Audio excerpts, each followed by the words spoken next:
raadiyoo sagalee Oromooti. Raadiyoon sagalee Oromoo torbanitti guyyaa 3 wixata, roobii fi sanbata galgala keessaa sa'a 7 haga 7:30 dambalii gabaabaa meetirbaandii 16 yookaan kiiloohertzii 17,850 irratti qophiilee isiniif dabarsu amma jalqaba. Kun raadiyoo sagalee Oromooti.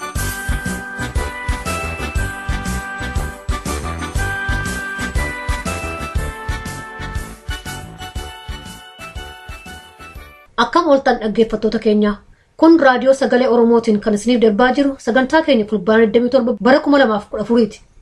Qophii keenya har'aa keessatti sagantaa kaayyoo fi waarii marii isiniif dhiyeessina. Qophiin kaayyoo waa'ee seeraaf aadaa Oromoo waan maanguddoota Oromoo irraa iyyaafate kutaa duraa isiniif qabatee dhiyaatee jira. Waariin marii gaaffiif deebii Dr. Ibrahim Elma waliin taasise kutaa xumuraa isiniif dhiyeessa. Hunda dura kan dhiyaatu oduudha. An kan isin keessummeessu Lalisee Wadaajooti. Amma oduuf gara dastuu duraattiin isin dabarsa.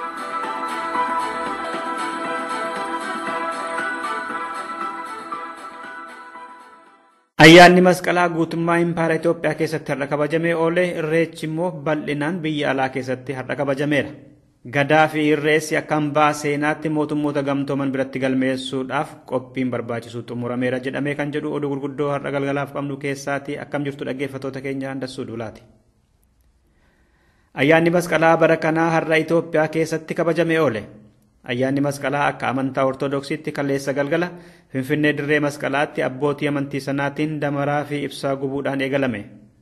Ayyaanni masqalaa kun saboota kan akka Amaaraa fi Tigree biratti bifa amantaatiin kan kabajamu waggaa ta'u, saboota gama kibba impaara Itoophiyaa jiranii akka Oromoo fa'aa biratti immoo garuu bifa aadaatiin ayyaaneffatama.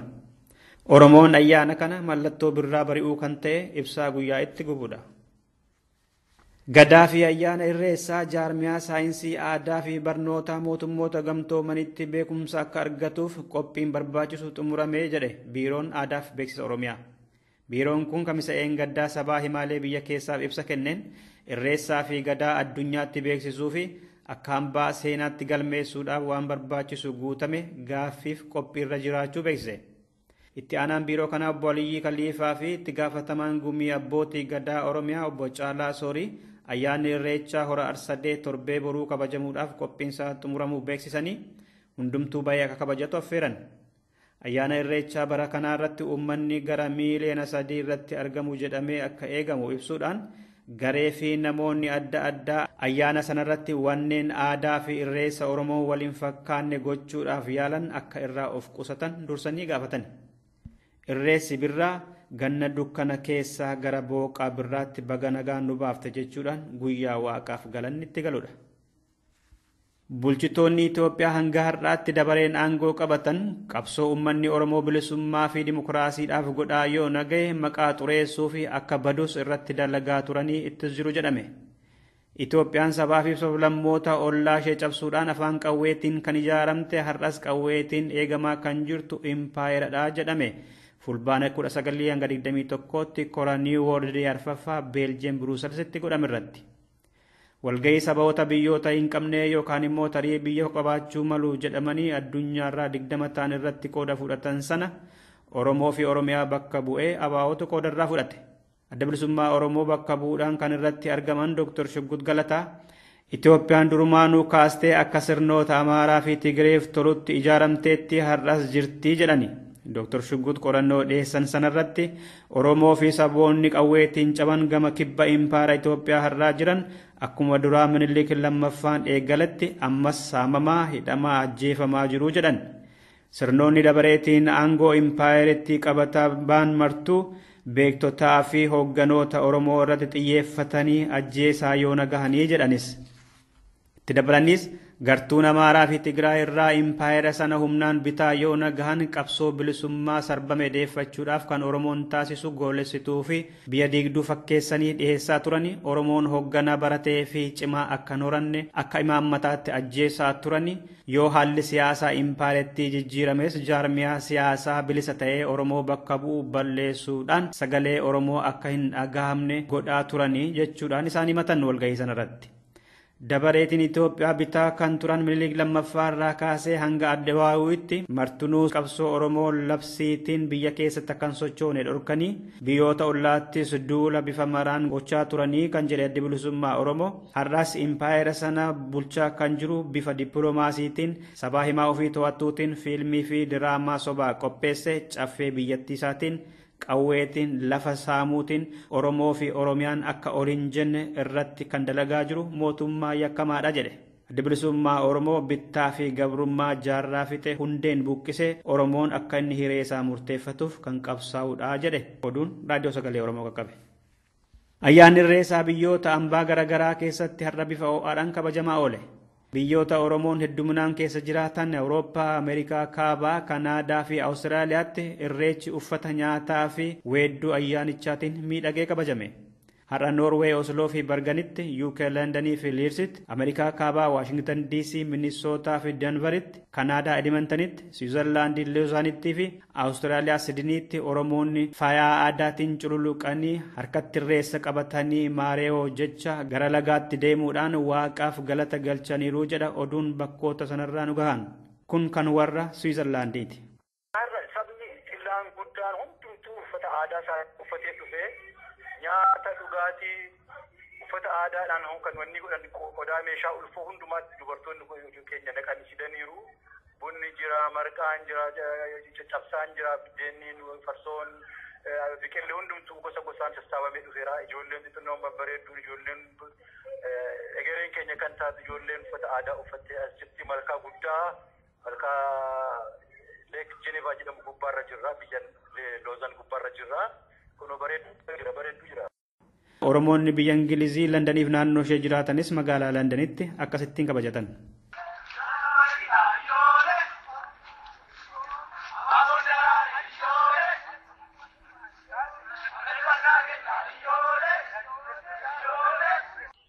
Namoonni waa'ee baanii ijoollee xixiqqoo irraa kaasee amma nama gurguddaa umuriin isaa gara 80 gahuutu jira.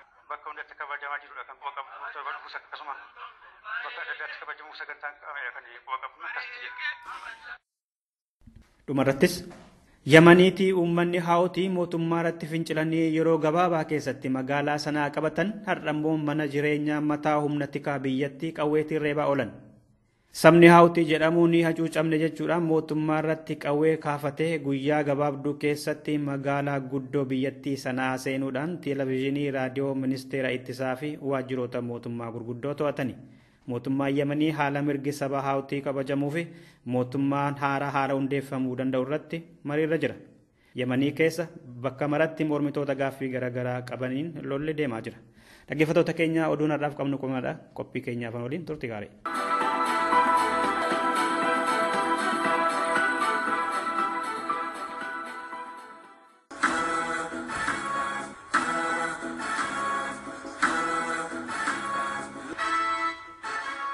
Koppii kaayyoo.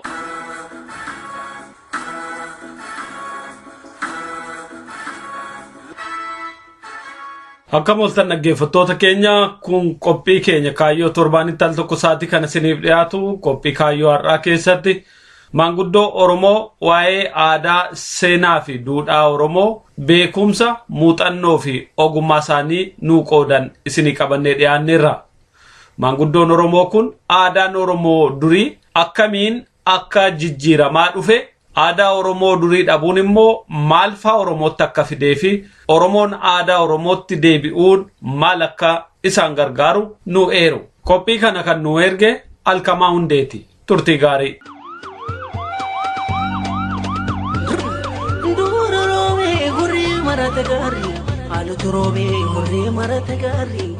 Karobe hurre marafika sobotara andu befeto arari notu to kumara be umanun gole gari notu fiti fide wanu tinfelne bari oromo bagesi normo fitan sina kulo mabde malli ijole biyati enna melo tamala chimna sena ranga fatina banne malratina wala baro be hurre maratagari anu lero be hurre maratagari Korube hurre maratiga sobotala andu bemfeto arali Okalee gartuun taane yookaan mormituun taane fafakkeessitee bultu jiddu bareemtee jirri. Kijibaan ooltee bulti dhugaa dhala jijjiirti sangatuu dhala jirti dolbii daldaltee gari. Ijoollee biyya teena cimsaa tokkummaa kenna bineensaa qabsoo teena isa furmaanii kenna wayita isa beelisuumna wannee maalirra teena wannee maalirra. Konkolaa roobee gurree marata gaarree. Jalaal roobee gurree marata gaarree. Sanatti roobee gurree marata gaarree. Sobotolaan dubbiin fitu araarri. Ilaalcha siyaasaatiin kutaan waliin qoodinaaf tokkummaa uumaa sabni. Ilaalcha gamalachuun gurrumaan dhaga'ee nallee barsiifnee namni. Garuu wanta dhugaadhaan waan ijaa gurraa qabnu tokkummaa dhabnee badhe. Walii galoo dadhabne ormaa kabajaa laanne waliif kabajaa dhabne miidhamaa jiraa sabni. Ijoollee biyya teennaa. Ofuma barreeffanna bakka tullee seenaadhaaf ol kaa'anna bannee maalirra teena bannee maalirra teena ol qaba gurbaa.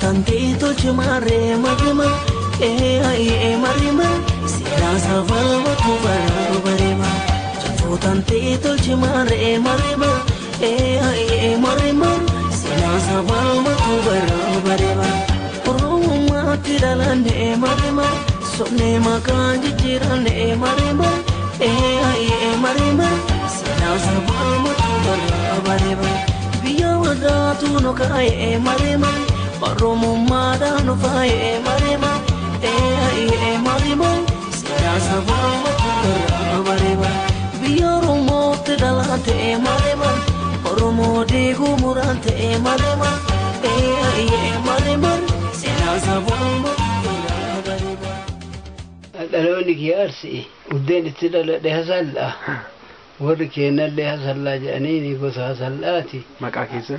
Maqaan kiyya Haajibiiftuu fayyisoo dubbee dambooboo midhaagaa gadaa bulloo garaadoo anaajoo akkana deemaniiti akkana warra akkanaatiin warri keenya akkas. Haajibiiftuu Fayyisoo manguddoo Oromoo seenaa Oromoo akka gaarii beekan waltajjiilee Oromoon irratti argame mararratti argamanii seenaan Oromoo dubbeen Oromoo fi hidhati Oromoo waliisaa waliin qabu maal akka fakkaatu dhaloota barsiisaa jiran. Isaan waa'ee seenaa Oromoo har'allee akka nama kitaabarraa dubbisuutti yaadatanii dhalootatti himu. Seenaan Oromoo yoo duraanii walitti bulaa walitti oolaa murtii qabaa bultii qabaa karaatti waliin ban kana qabaa karaatti waliin gan qabaa aanan qabaa dubartiin murtii qabdi gaaraat bahee kadhatee akkama akka duratti isin himee kanaan godhatani seenaan isaa waaqa kadhachuun dura kanaammoo hundee walii tana hin kabaja walii kana hin bata hangafan laallata maan'aa jechuun quxisuu kana bifaata warra duubaan dhalate kanas hin faasa maroo seera qabaa aynata kanaa walii bulaa. Qacceen dhaloota Oromoo kan bara dheeraa kun seera baafatee seeraa wal bulchaa ture. Seerri kan tiksu immoo aadaa biyyaa, nageenya biyyaa, finnaa fi jiruuf jireenya biyyaati. Kun marti gama tokkotti yoo deebi'u kaayoo sabaa fi biyyaa bakka tokkotti kan tiksuudha. Kanaaf Oromoon bara duriirraa eegalee kaayoo itti bulu kan mataasaa qaba. Kaayyoon osoo buluu biyya biyyaan addaan bulaa kaayyoo kana murtii qe'ee keessaa kanaan bulaa waliin bulaan afaan kennan dubbachuun seera kennaa yaada kennan qaba. Kaayyoon guddaan irra deemu akka ammaa duratti simee namichi sobee ulee gadi gandaba namarraa guura isin gurwata jedheetiin akka daamuu osuutiin imma malsii kenne kana bulaa dubartiilleen seera qabdii namillee seera qabaa walilleen ajjeesanii walirree deebanii dubartiilleen seera isan tuqanii dubartiilleen tuqanii kaayyoon kenna kanumaa. Akka afoola Oromootti ummati Oromoo lafa Oromoo yookaan biyya Oromoo jedhamu irratti kan uumame gaafuma Rabbi isa uumerraa eegaleeti. Qorannooleen humnoota adda addaatiin ba'an akka ibsanitti Oromoon bakka biraarraa akka lafa Oromoon ammarra qubatee jirurra qubateetti ibsu. Haa ta'utti kun maalummaa fi hiikaa aadaa fi seenaa Oromoo akkasumas afoola maanguddoo wallaaluurraa akka maddetti warri himan ni jiru. Kaan immoo seenaa kana beekaa dabsuudhaan gocha dabaan dalagame akka ta'etti ibsu. Maanguddoon Oromoo garuu ammallee afoola ganamaa kan dhalli Oromoo itti waloree eebbaaf marabbaadhaan babal'achaa dhufe dhalootaa dhalootatti dabarsuurraa duubatti hin jenne. Arsiin ima jedhan malee uddeen inni itti dhalatillee garanallee madda walaabuutillee kabayee gaafa addaan qoodan jedhe abbaan hayyichaa abbaan gurmuu abbaan banii Oromoo dhe'ee laga gama dhaabatee bishaan waa ba'ee gamatti kababaatanillee walin ajjeesinaa walin reebinaa walin tuqinaa walin yakkinaa yakka walii jechuun walin balleessinaa maqaa walin balleessinaa jechuun walitti muranii achi kuufaa daraaraa saa horaa nama horaa walin miidhinaa jedheetiin midhaan nyaatan garbatti darbee garba keessaa baaka akka amma wanna bishaan keessaa fuudhanii warra bishaan keessa galanillee bishaaniin bulanii wanni bulaniinillee kanaan bulanii kaayyoon ta'e ka waliin bulmaataa kanuma. Afoolli maanguddoo fi dhugaan ganamaa dhugaa jiraataa seenaa Oromoo keessa turee fi jiru ammallee akka haaraatti deebisanii ibsani. Oromoon aadaa amantii seera mataasaa qaba yoo jedhamu kan ittiin uummatee ittiin wal bulchaa ture jechuudha. Kana keessa babal'ina alagaa fi weeraraan booda amantiileen garaagaraa Oromoottis dhufuun hin oolle. Otoo amantiileen adda addaa biyya Oromoo fi saba Oromoo biraan dhufiin dura shakkii tokko malee Oromoon kan ittiin bulaa ture amantii mataasaatii qaba ture. Amantii waaqeffannaa. Haga abboota teennarraa abbaan keenya osoo amantii rabbiin dhalate islaamallee ta'in kiristaanallee ta'in osoo kanallee pheenxee kanallee ta'in abbaan keenya faati teennallee nurraa duute. Kun islaamummaan nurra geette. Islaamummaan nurra gaadhe waan nabiyyi Muhammad jedheetiin kana nurra bigeette islaamataa sagadallee akkana gadhaa jennaan karaan qajeel'u nutti dhuunaan kun quraana baratanii jennaan karaa kanatti dachaane malee seera waliin bulmaataa kana seera wajji bulmaataa kana Oromoon harka waliin diduu harka waliitii nyaachuun diduu horii qaltanii akkana gootanii islaama qale kiristaana kanallee qabu wali kabajaa waliin bulaa yoo sa'arraa yoo asii nama jibbanii falfalaan namaa moraan namaa kan amma duratti jedhe mana bunaatti dhalate jedhe kana jedhe falfalaan namaa balleessee elelelelelelelelelelelel jetteeti dubartiin gadi baatee yoo namni lamaa waliin lafee lafarratti wallolanii jedha walitti bahee kanarratti hedduu kanaan bula dubartiin kajaba waan dubartiin elelel jettee baate kana keessatti wal bira taranii jennaan abbaan hayyichaa abbaan murtii badin teessan jedheetiin akkana achi mura kan ayinataan kana walitti bulan kanuma bulanii kun amantiin ammoo nu dhufatee diinii islaamaa kanallee dhufnaan kun baalabaatonni kiristaana ta'ee bataskaana jaraatitti yaa'ee kun islaamummaan kun islaamu ta'ee kanatti ga'ee lama ta'ee nu dhufnaan kiristaanallee makabanyaa ka islaamallee ganyaa duraan Itoophiyaan keessatti waliin akkana jette waluma kabajoo bataskaana isaaniillee farda yaabbanneetu wajjin gudufnee bataskaana isaanii galchina ammoo addaan goranii addaan deemanii walitti holfaalleessee jedha malee maroo kana kiristaanallee ka islaamallee masgiidatti yaa'ee masgiiduma kana ofis sagaduun amma dhufe malee duraan kana nu akkuma siin jedhe kana gaarabbaanii lafa bishaanii caffaa lafa bishaan jiru kanarratti lafa bishaanii keessatti odaa jala taa'anii akka odaa abeeka hararii jedhanii amma kanarraan duuba kana keessa jala taa'anii murtii dabarfatanii murtiin teena dubartiillee murtii qabdi ilmillee murtii qabu ilmi dhalateellee murtii qabu kanumaan akkana keessa turanii jechuu kiyya. Wanta Oromoo inni kaleessaa kana callaa miti. Bulmaan isaa jireenyi isaa qaroominni isaa hedduu kan waraabamee hin dhumne. Itti fufiinsa qophii kanaa qophii ittaanu keessatti qabannee dhiyaanna. Qophiin kaayyoo har'aa kanumaa qopheessee kanan dhiyeessan Dhaabasaa Waaqjiraati. Qophii hafe waliin nagaan nu wariyaa.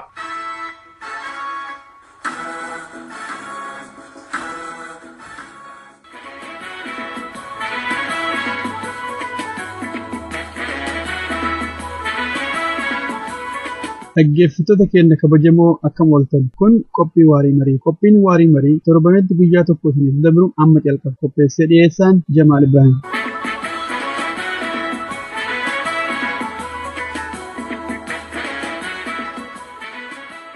Dhaggeeffattoota keenya kabajamoo torban dabree marii Dr. Ibrahim Elmoo wajjin goone kutaa lammataa isin dhageessuun keenya ni yaadatama. Har'a bakkuma torban dabreetti dhaabanneerraa kutaa sadaffaatiin itti fufnaa fidee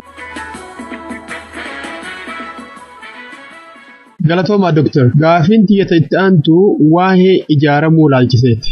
Isin jettan kana namni hedduun ka baratanii jira. Yeroo ammaa kanatti nama barate dhabiinsarraa otoo hin ta'in wanni humni silaa barate kun ogummaa adda addaa ka qabu ka saayinsii fayyaa haa ta'u, ka diinagdee haa ta'u, ka teeknoolojii haa ta'u, ka ammoo seeraa haa ta'u, ka seenaa haa ta'u, ka artii haa ta'u hedduun isaanii akkuma akaakuu barnoota isaaniitti ijaaramanii waan hin jirreef bu'aa guddaa buusuu hin dandeenye. Sababa kana kabajaa hawaasa ofiitiif waan buusuu danda'u buusuu irraa hedduun namni barate ka diina tajaajiluu hin malle ammallee diina tajaajilaa ilaalchi jedhu ni jira. Gaafiin guddoon jirtu namni Oromoo ka waa barate ka waa beeku hayyoonni Oromoo ka jiran ofii independently yookaan walaba tahanii ijaaramuu dhiisanii qaamota diinni ijaare maaliif tajaajilan maaliif ofirratti hirkatanii ofiin ijaaramne jettanii yaaddu? Maree hojjanne kana namni Oromoo akka barate qabsoo Oromootii fi wanni inni bu'aa buusuu dadhabee yaashii waan hin jirreef. Konfereensii waldaa qorannoo Oromoo yeroo adda addaa yeroo deemee waraqaa qorannoo hayyoota Oromoo dhiyeessan yeroo dhagahu keessattiyyuu Dr. Muhammad Hassan Faa, Dr. Ismail Abdullahi Faa, Professor Asafa Jaalataalleen yeroo adda addaa barbaachisummaa ijaaramuu kana namni keenya bifa adda addaatiin ijaaramuun baay'ee barbaachisaadha. Egaa namni tokko mucaan tokkollee loon 300 ittisuu hin danda'a. Nama immoo akkasiin uummata akka horii to'achuu hin dandeettu beektaa. Nama waan ta'eef intelligent leadership fedhaa namni keenya akkamiin ijaaramaa yoo jenna amma nama barate kana yoo akka inni ittiin ijaaramu yoo fudhanne fakkeenyaaf hayyoota Oromoo warra waan seeraa baratan kan barnoota seeraatiin biyya ala keessa warri hojii qaban warri barnoota gurguddaa qaban biyya keessatti waa'ee seeraa baratanii abbootii seeraa ta'anii abukaatoo adda addaa ta'anii warra human rights like advocates human rights lawyers warra akkasii kun biyya ala keessa gurmaa'anii waldaa beektota seeraa kan Oromoo kan doktoroota kan ogeessa fayyaa ijaaramuu sunirraa karaa fayyaatiin akkamiin uummata Oromootiif bu'aa buufna.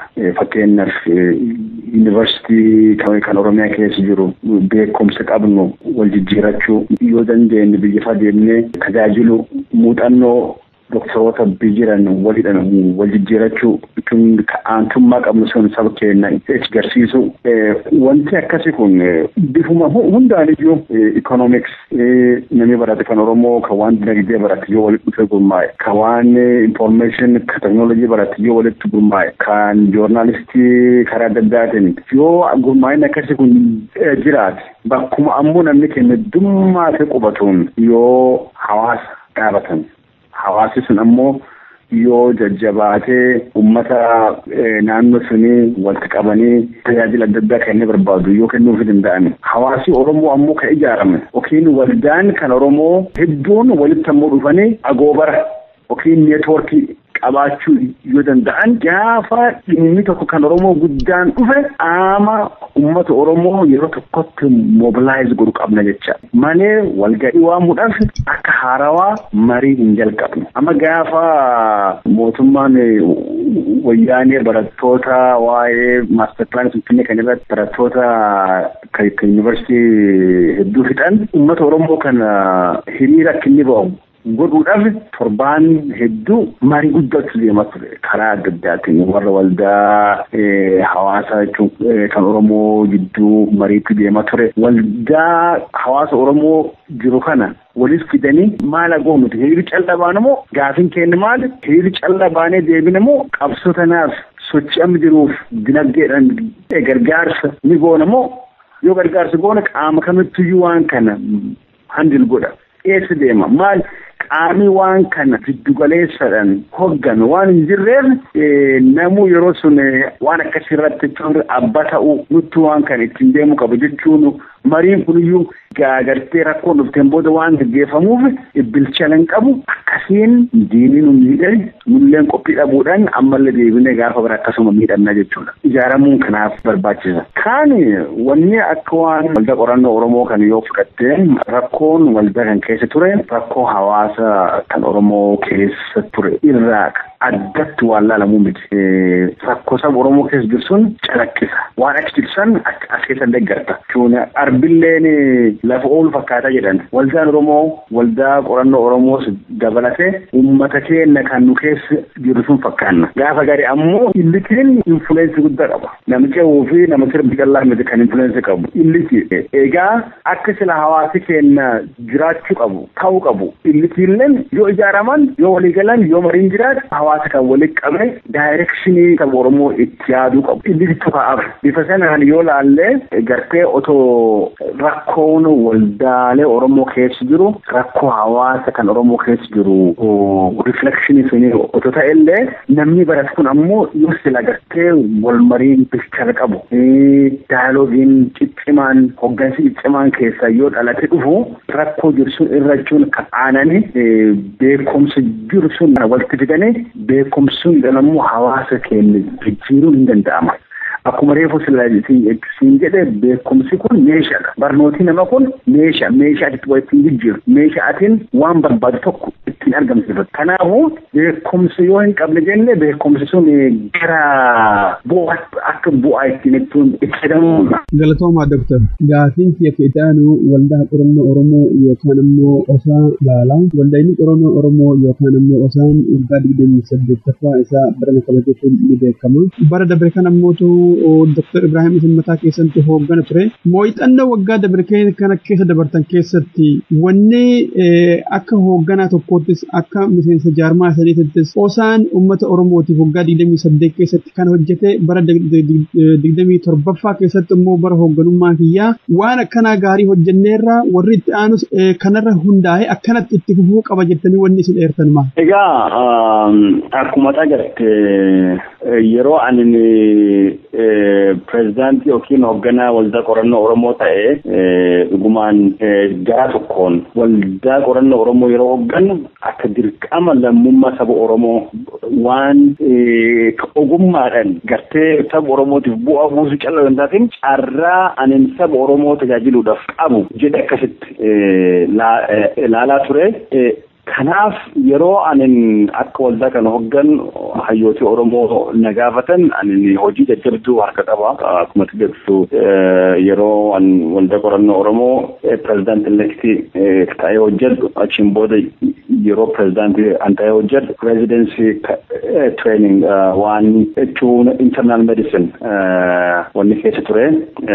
Residency'n kun sa'aatii dheeraa hojii biyya kan keessatti illee biyyuma Ameerikaa kana jiru nama warra hojii idilee qabu keessattuu jechuun kan ogummaa akka inni biizii nam godhu otuma beekamu kan ogummaa fayyaa kun baay'ee biizii nam godha akka malee adda itti gaafatamummaa callaallee miti sa'aatii dheeraa torbaan guyyaa jaha gaafa garii sa'aa 12 ol aduma akkas ta'u garuu yeroo qabsan waan biraa irratti ittiin fayyadamne yeroo hojii ala bakka hojiillee yeroo xiqqoo gaatti argadhu akkamiin waldaa kan keessatti bu'aa buusuu jechuun saba Oromootiif bu'aa buusuu danda'a. Akkamiin waldaan kun akka inni guddatu godha jedhee halkanii guyyaa akkamiin ani gartee wagodhaa waan bu'aa dhaaba tokko qaama tokko nama tokko yookiin bu'aa mataa kiyyaa gartee dursa osoo hin ta'in bu'aa saba Oromoo hin beeka jedhee waan yaaduuf sabi keenya miidhaa keessa jira. Waldaan ammoo gartee akka waldaa qorannoo ka Oromoo kun dirqama guddaatti gubbaa jira yeroo ani hoogganallee ture maaliif jennaan gaheen waldaa keenya irraa kan eeggamu kan ummati Oromoo nama barate irra eeguu fi waldaa keenya irra eegu guddaadha. Namni barate kun ammoo gara dhaabbata siyaasallee keessatti yookiin karaa biraalleen ijaarame kontribiut godhaa waan hin jirreef dhaabbata irraa waan guddaatu eegamaa ture. Yeroo hedduu kiritisizimiin dhaabbata kana gubbaatti dhiyaachaa ture nama baratettu walitti dhufanii walta haasawanii deemu malee akka Oromoo furuudhaaf kutatanii murannoo gartee guguddoo garsiisanii saba Oromootiif bu'aa buusuuf yoo isaan onnatanii socho'an hin agarru. Gaafa dhufanii afaanuma faranjiitiin wal haasawanii dubbatanii wal bira deemu rakkoo haasawan sun ammoo booda irratti ammoo hiikuudhaaf wanni isaan godhan hin jiru waanuma rakkoo sun dubbatanii maxxansanii deemu malee rakkoo Oromoo waan dubbatan sun ammoo furmaata itti barbaaduun hin jirtu waan jedhu. Egaa kun waan hubadhe kun waldaan hin qabu yoo rakkoon uummati keenya qabu kan fakkaatu ta'e maal godhuu qabaa jedhee yaade. Egaa yeroo waan waldaa qorannoo Oromoo waggan dhaggeeffattoota keenya kabajamoo deebii guutuu gaafii kanaatiif gaafiilee biroollee torbee dhufu qabannee dhiyaannaa hagasiif nagaan nu tura.